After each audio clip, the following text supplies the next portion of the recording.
How's it going, everyone? It's Tavi from Weather SpongeBob 1000. I thank you guys for tuning into this video. As always, these videos are gonna release every day this summer, this hurricane season. So let's get started with this hurricane analysis. So today is August 15th, 2018. Just barely to that the 15th, as right now I'm recording this at around midnight. So it's about August 15th, and it's very quiet in both oceans, the Pacific Ocean and the Atlantic Ocean. So the first thing we have to check out, to just get it out of the way, is the Atlantic Ocean. We really only have one type of tropical cyclone, or an area of disturbance in the Atlantic that has a chance of developing, which now has a 60% chance of tropical storm cyclone formation. But the reason why I said this won't be such a big deal is because it's gonna stay out to sea, and by the time it forms, it's probably gonna be just absorbed by another extra tropical storm that's gonna come off the coast of the eastern Pacific. And this is mostly gonna be a subtropical storm, which basically means that it has a mix. It has characteristics that kind of mix with a regular tropical cyclone, a warm tropical cyclone with an extra tropical cyclone. So it's gonna have a mixture of those two types of characteristics, and that's what we like to call subtropical storms.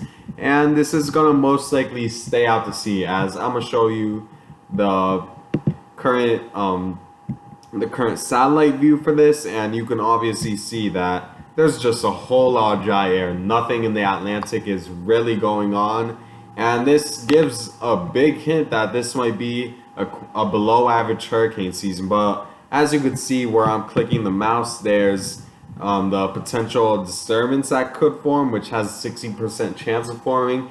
And you can see that it has very similar characteristics as a mid-latitude cyclone, where it has dry air basically coming from the northwest and trying to filter in. But it's gonna have some warm tropical cyclone features also that should strengthen it, and if it does strengthen, it won't be that strong, since it's still going to deal with a lot of wind shear, as you can already tell here. And it's basically just going to get absorbed by another bigger extratropical cyclone. So this isn't going to be much to worry about.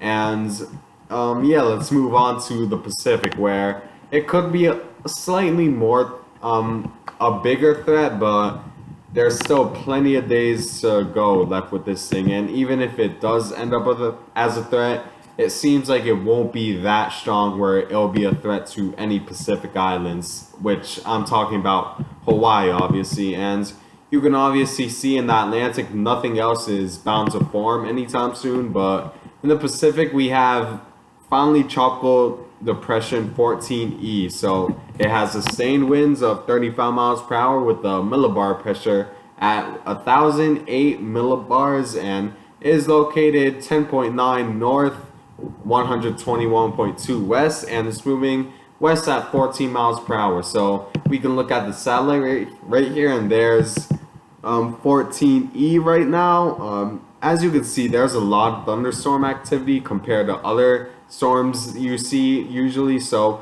it really does show signs of strengthening, and it doesn't look like it's gonna, and it looks pretty healthy for a tropical depression.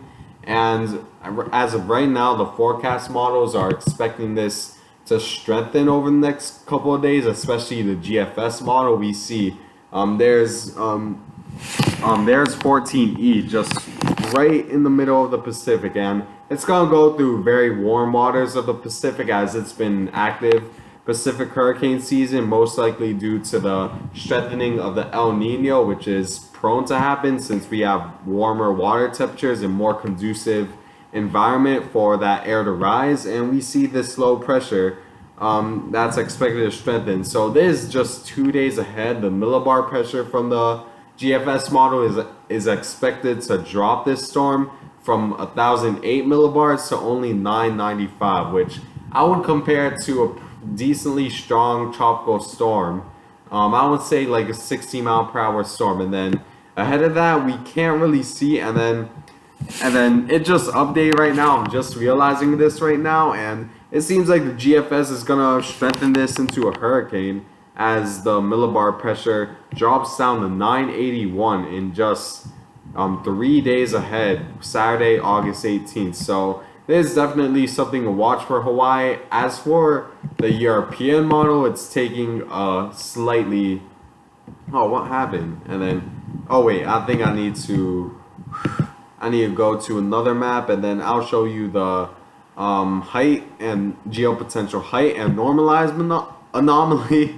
And I'm gonna give a better indicator of how strong this storm has the potential to be. So let me see. Okay, this is better. And then we could see the millibar pressure. This is as of about today, and then we move forward, and then I want you to keep track of I would say this low pressure system that's just north, that's at north 20, and then you could see it's gonna move forward, and then since it's really hard to tell where it's coming from, but you could see that the European is also starting to strengthen this, so into below 1,000 millibar storm. So there's definite, and then it comes just south of Hawaii 7 days from now. So there's something to keep an eye on for Hawaii, especially since the water temperatures around Hawaii are just centered around 80 degrees. So it's definitely not impossible for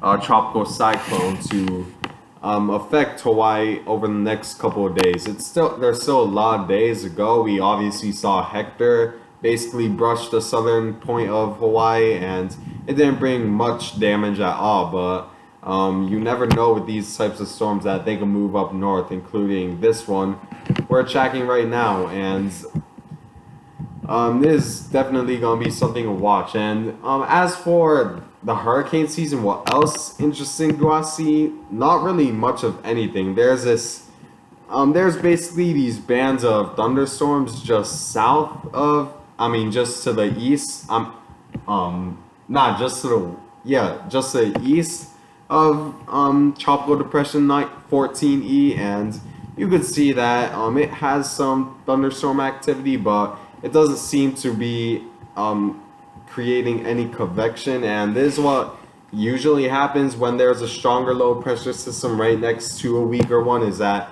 there's only so much energy a low pressure or the atmosphere could take up, and there's only so much energy surrounding these low pressures. So more of that energy is going to get sucked up by this low pressure system, while this low pressure system is basically going to fizzle out over the next couple of days. And you could see that by the European model is basically just going to fizzle out the storm that's just south of, that's basically going to be centered to the south and east of 14E, and it doesn't seem to have much conducive environment to do it. It doesn't seem to have enough power, enough space to space out between the other 14E tropical depression, and it just doesn't look very organized by satellite imagery. It just doesn't seem like it's going to have basically enough energy to compete with 14E. And as for the Atlantic, I'm going to show you the satellite imagery right now, and there's basically just